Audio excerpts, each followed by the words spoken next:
Hello, how are you?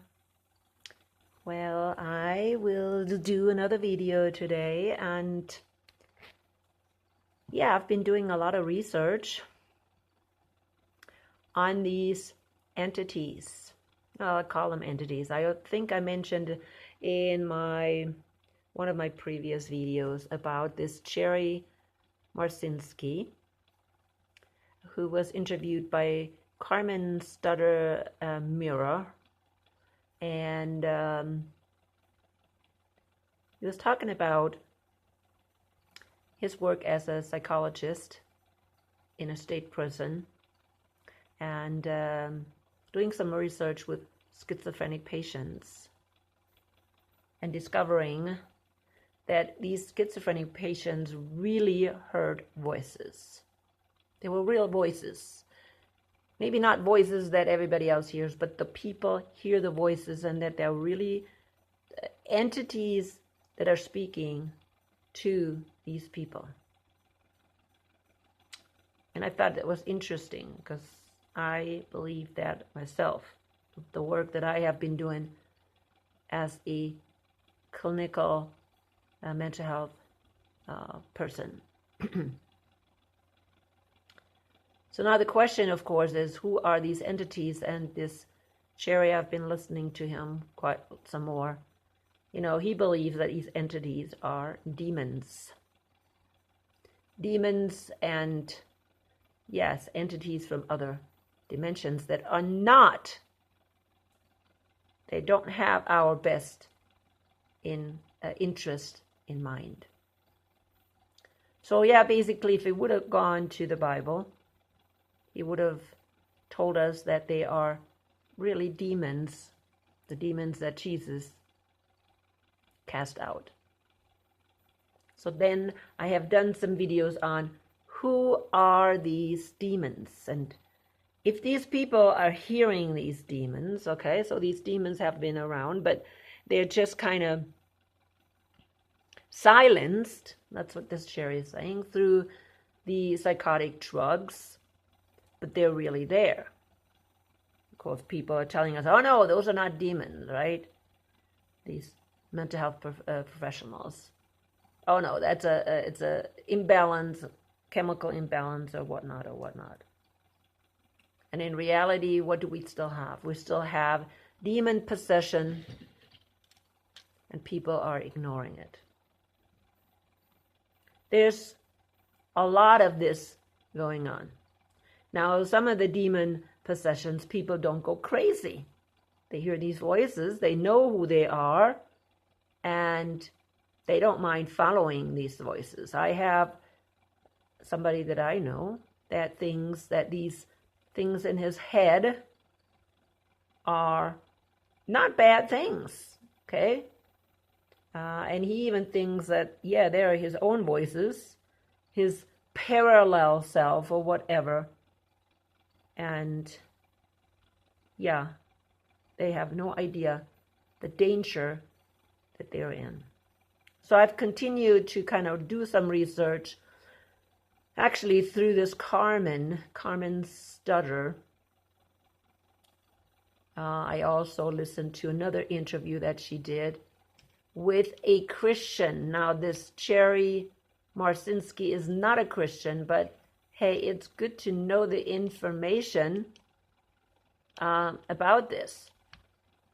So she did another interview with a Jesse Spotar and a Dr. Laura Sanger.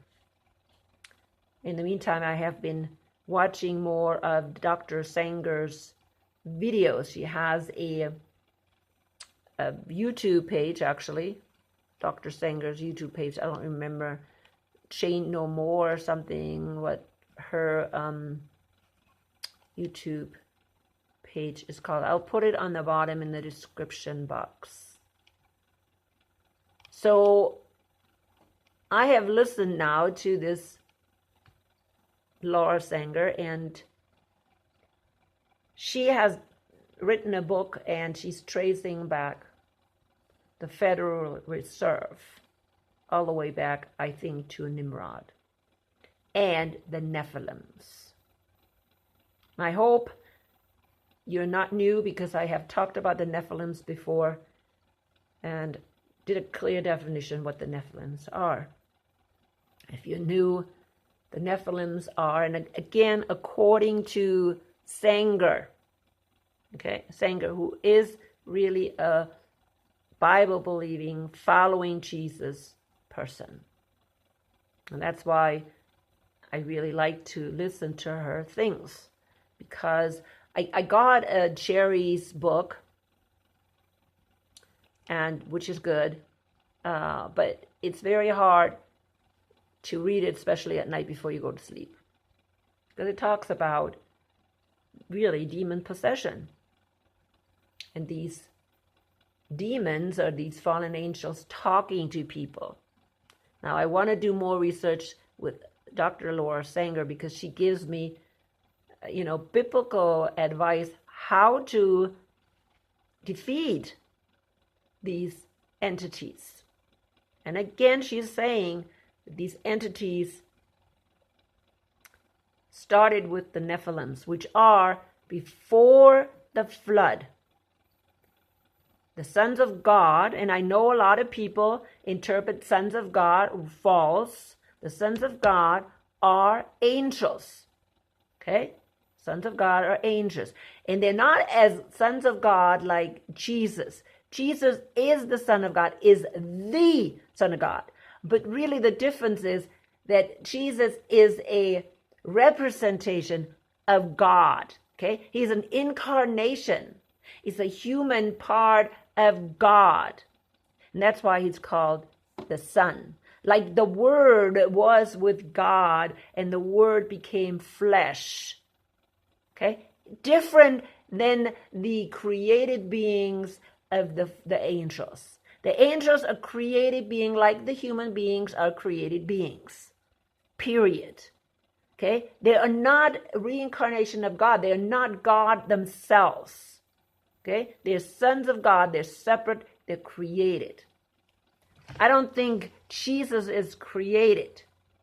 He is it says begotten, but he is really not really created. He's always been there. He's been before he incarnated. He existed in God. He was God before, his reincarnation as a human being.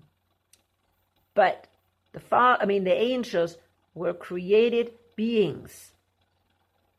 And these beings serve God. They're the servants of God. Okay? They were supposed to. But the highest angels, the most important, the most beautiful, the smartest one was Lucifer. But Lucifer got really upset when God created human beings and created a being that was above the angels. Okay? And he didn't like that. And so he rebelled against God. And 1/3 of the angels rebelled with him. They were upset because God gave human beings such a high status. Of course, we become bride of Christ, of God himself. So they didn't like that. So they rebelled. And from the beginning of creation, they were deceiving humankind. From the beginning, people, they deceived humankind. We see that with the serpent that was twisting Eve's thinking into believing certain things. And then them also rebelling against God. They really deceived both of them. They didn't just deceive, like I said that so many times, not just Eve. I believe when Paul brought that up, that was a question. He was saying, was only Eve deceived? And that's, of course, not true. They were both deceived. They both did believe false things before the serpent even came about what God said. Because God told them not to eat from the tree, but they thought if they touch it even, that they would die. And that's what God said. He said if you eat from it, they could touch it anytime they wanted. So once you start going down the slippery slope, you're gone. You're gone. And that's why I'm always saying, don't go down there. Don't believe lies. Go to the Bible, read it yourself. Don't add something to the Bible that's not there. But going back to these fallen angels then eventually wanted to just totally destroy humankind. And that happened before the flood. So what did they do? Well, the fallen angels intermarried with the human women. Now, how does that work if you have a spiritual being and they intermarry or they have sex? Well, it probably doesn't work. I don't know. But somehow the fallen angels made it or changed the DNA of humankind. And so the human women conceived these giants called the Nephilims. But not only that, but the whole DNA of the humankind was destroyed. Okay? They did not only do that to human beings, they did that to animals. That's why we know of different kinds of animals, mixed with humans and so on. See, all these mythical creatures, that's where they came from. Because before the flood, the fallen angels even tempered with the DNA of animals. And so God had to destroy everything, people. And only those animals survived that Noah took into the ark. And those were clean animals. Clean animals. Many people say, oh, what about the dinosaurs? Well, I don't even think dinosaurs even were alive during that time. And if they were alive during that time, they would have most likely not take them in the ark. So anyways, this is what happened before the flood. And so when the DNA of humankind was tampered with so badly, they had to destroy it. God had to destroy it. But it seems like somebody still carried some gene through the flood. Most likely through the Ham bloodline into Nimrod. Nimrod also, they say, was a Gibborim, which was a giant, mighty one, Gibborim, and called a mighty one. In other words, he may have had that gene, that Nephilim gene still in him. The Sanger also said that eventually Esau intermarried with these cultures, that still had that gene, and that gene still came out. We know that even after the flood, there were giants, and she talked about that too, especially around Jekyll Island.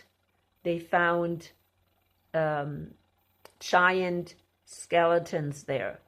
They also found giant skeletons all over the United States. The Indians, the Anasazi Indians, dealt with giants. Matter of fact, if you do research, it could be actually connected with cannibalism. We also know that giants were in Peru. They had even excavations there with skulls, elongated skulls. And anyways, you can actually watch this Sanger, because that's why I'm making this video today, because I want you, if you're interested in this, to do some more listening to Dr. Laura Sanger. Again, you have to do your own research. And even she says that. And We have to constantly dig into these things. But the fact is that these things existed. Okay? After the flood, they still existed. Because when the Israelites went back to the Holy Land, there were giants there. And they were not just giants that they thought they were big, but they were actually giants, because I said we looked like grasshoppers compared to these giants. And then we know that David was still fighting Goliath. I think that's what his name is. And a giant. So there were still giants in the land when the Israelites came back from Egypt. So why is all this important? Because the thing is the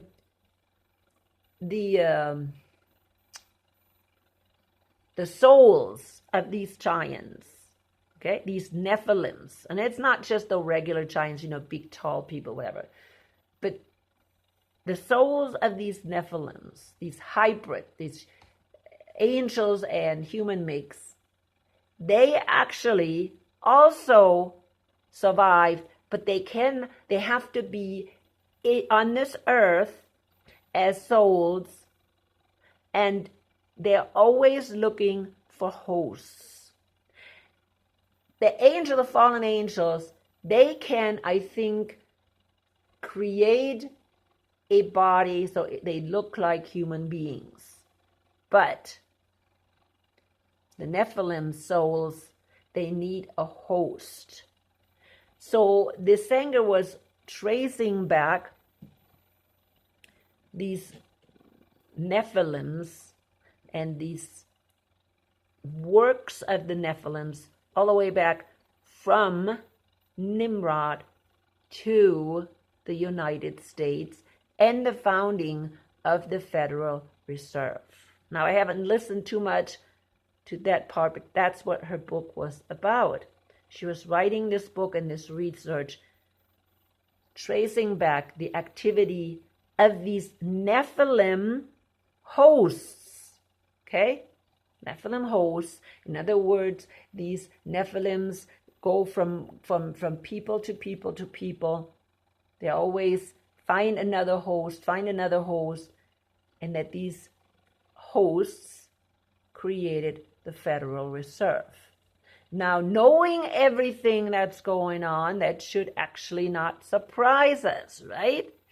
Because we know that Satan has been creating his empire here on earth. He has been working through every empire, worldly empire, to fulfill his purpose. And his purpose is still to destroy humankind, just what he did before the flood. That's why Jesus said, when he returns, it will be like the days of Noah. I have done so many videos about this. And I think we need to be aware of these things because, I'm thinking, today these entities are more active, but I really know that these entities have been active in the shadows from the beginning of time. These Nephilim hosts, right, they have been around since the flood. Okay? Since the flood, these Nephilim hosts have been around. And of course, the fallen angels have been around. It's not all about the Nephilim hosts.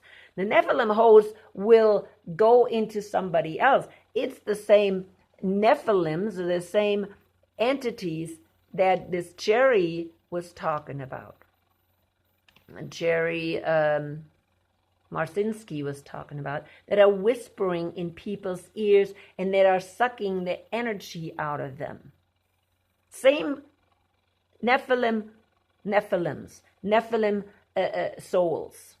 Okay? Because they're entities, they're spiritual entities, and they depend on a host. And so they depend on people hosting them. And there's bloodlines that do that on a regular basis. And yeah, we're thinking, oh, that's something, that is not happening. Because see, since the Enlightenment, we were told, oh, these beings don't exist anymore. We don't believe in these. They used to come as, of course, as gods, and we don't believe in gods anymore. So during the Enlightenment, oh, we don't even believe in demons anymore, or devils.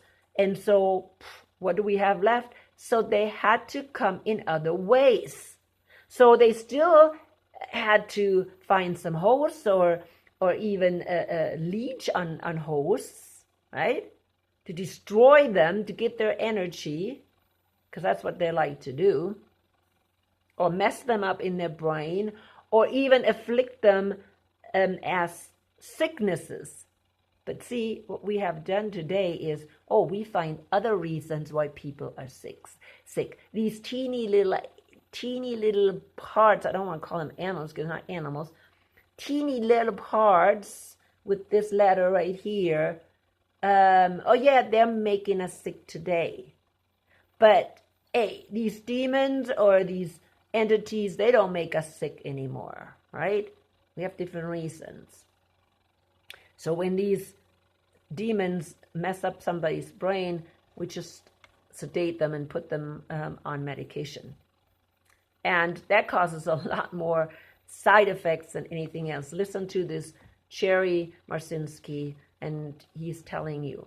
And of course also this Sanger, but Sanger is more into spiritual warfare and intercession. That's what she is more into. But she will give you extremely a lot of information how these entities have worked through humankind. Okay? Through humankind. And today we are living in the last days. And they are right now even more interested in taking over and really putting back humankind into total control. I also bought my book. Let me get it real fast. Yeah, this book called The Footprints of the Jesuits, which was written somewhere in 1800 by Richard W. Thompson. And I did, on one of my videos, I put a free download on. Well, actually, I put it on my Facebook group. Put a free download of this book down.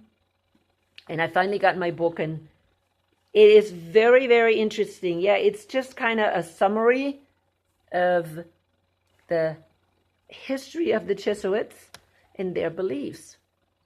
And people, when we're looking what's going on today with our government, sorry, but I need to get my cover down here, then we see that our government is working on a Jesuit plan.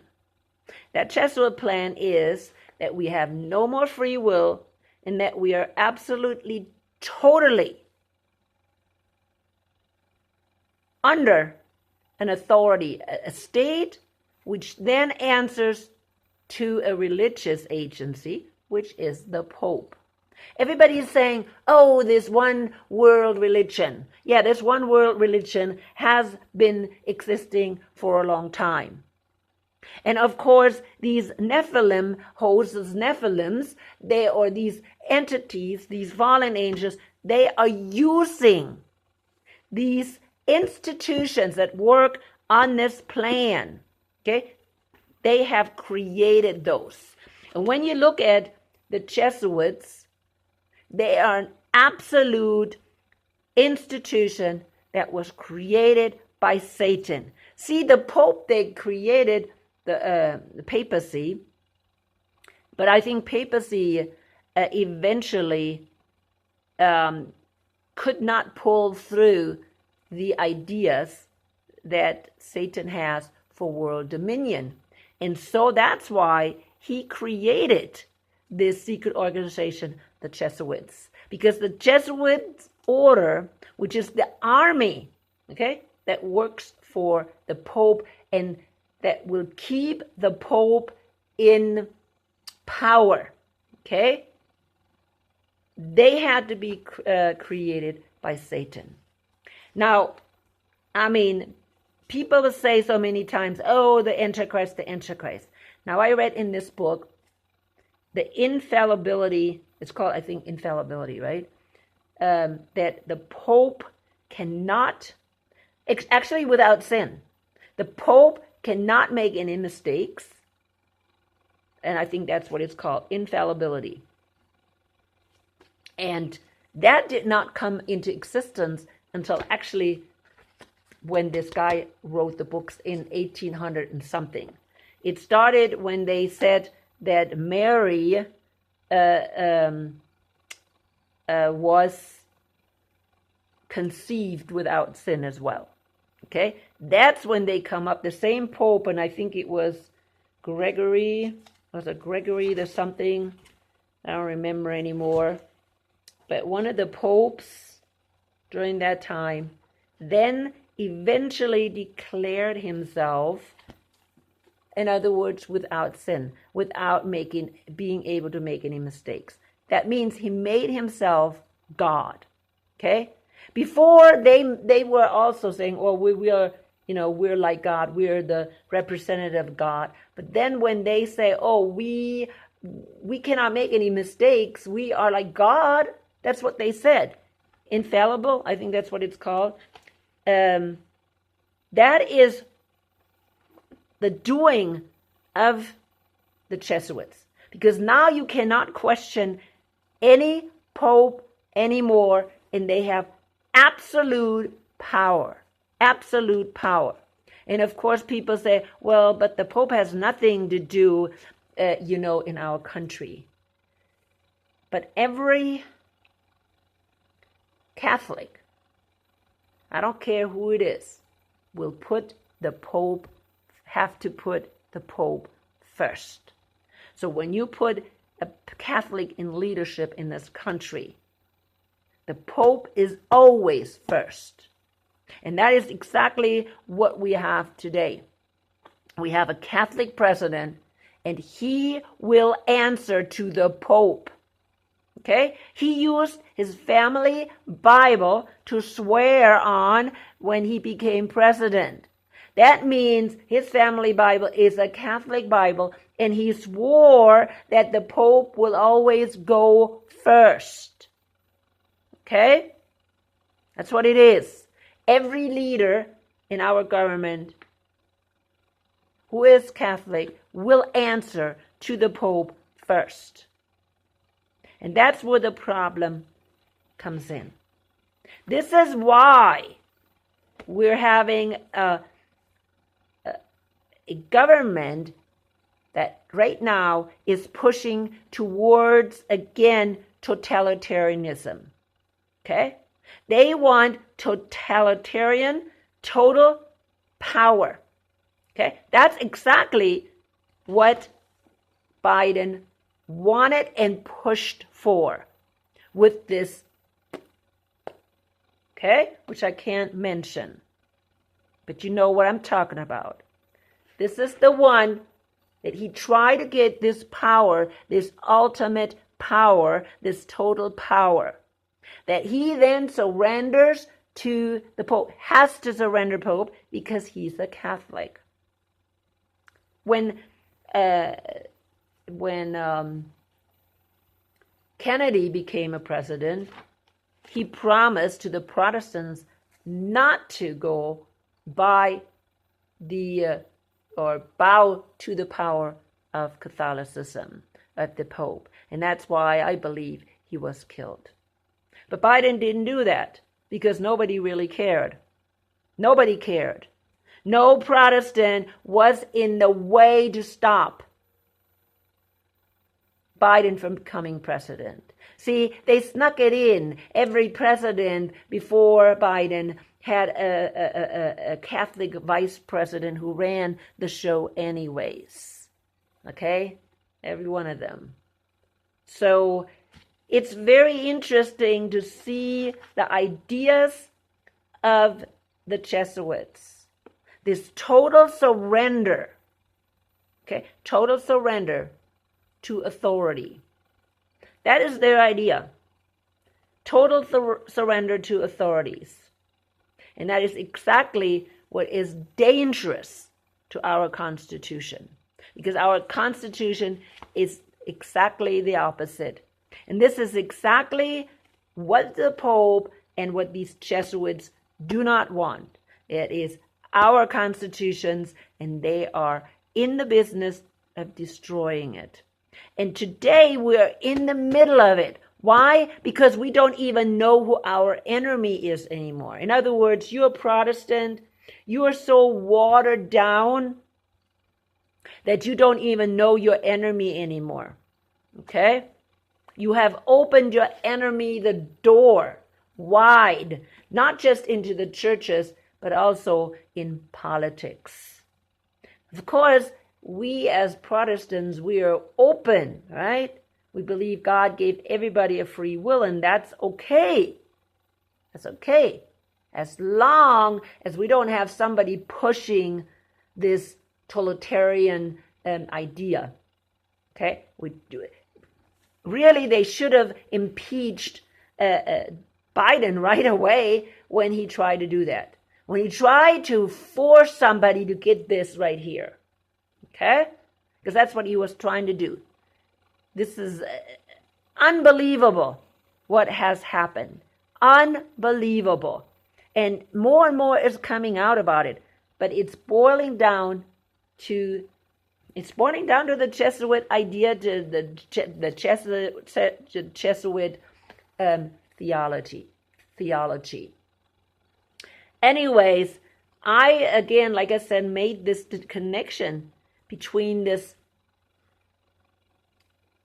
mentality and the mentality of the Jesuits, which most likely are Nephilim hosts. No, most likely. And they're totally in the hands of Satan. And we think, oh, Satan doesn't exist. And, these Protestants are so watered down, they throw out all the demons and all this stuff. They throw it totally out. They have no idea how to deal with them. I don't either. Okay? Because I come from this background, I don't either. I want to get in touch with this Dr. Sanger and maybe do some more research into this. I want to definitely listen to her videos. And again, I found her on Carmen Stutter Mirror because she interviews a lot of these people. But you can go directly to Dr. Laura Sanger. And I haven't gotten her book yet. I'm still trying to read through this right here. And it is like a long, it just lots of information and just interesting here. The Society Enters Germany. See, I haven't seen that yet. So it gives you kind of historical background. This book does. Okay? But see, this is how then these people work. They look for themselves for hosts or for people that are willing to do their dirty work. That's what they're doing. They either become hosts or they're people that just willingly then work with the plan of the fallen angels. And the plan is destruction of humankind. And people, we're coming very close to this catastrophic event again. Because the catastrophic events, they come every so many thousands of years. And we're coming up to it. Shall we? Oh, tired. And these entities and Lucifer, he knows it's coming. He knows that his time is up. And so, therefore, they will do even more, more to destroy humankind. And I think the next interview that she's going to have, Sanger with, what's her name, Carmen, will be on transhumanism. So that will be an interesting interview as well. But people, we need to understand what's going on. We can't close our eyes and think, oh, well, everything is good. Everything is good. No, we need to keep our eyes open in order to be prepared for everything. And again, people, these entities, they work in our lives over and over again. People say, oh, the great tribulation. No, we're living in great tribulation right now because these entities, Satan, is working in our lives, trying to destroy not only ourselves, but if he cannot get to us, he's going to use our children, our grandchildren, and destroy them so they can destroy us. That's what they want. They want destruction of the people that follow God so they can continue to destroy humankind. I'm coming to an end. People, let the Holy Spirit guide you. I will put the links on the bottom. I was actually banned on Facebook for, 3 days because I posted a video that was forbidden. So I think Facebook has not heard what's happening with, what is the other one? With Twitter, because eventually I hope all these platforms that are discriminating will be taken before the court. I hope so. That's what needs to happen. That all these platforms that are discriminating right now and are hindering the truth to go out there, they should be taken before the courts. Anyways, that's just a side thing. That's why I'm going to put, hopefully, these videos on the bottom. All right, let the Holy Spirit guide you.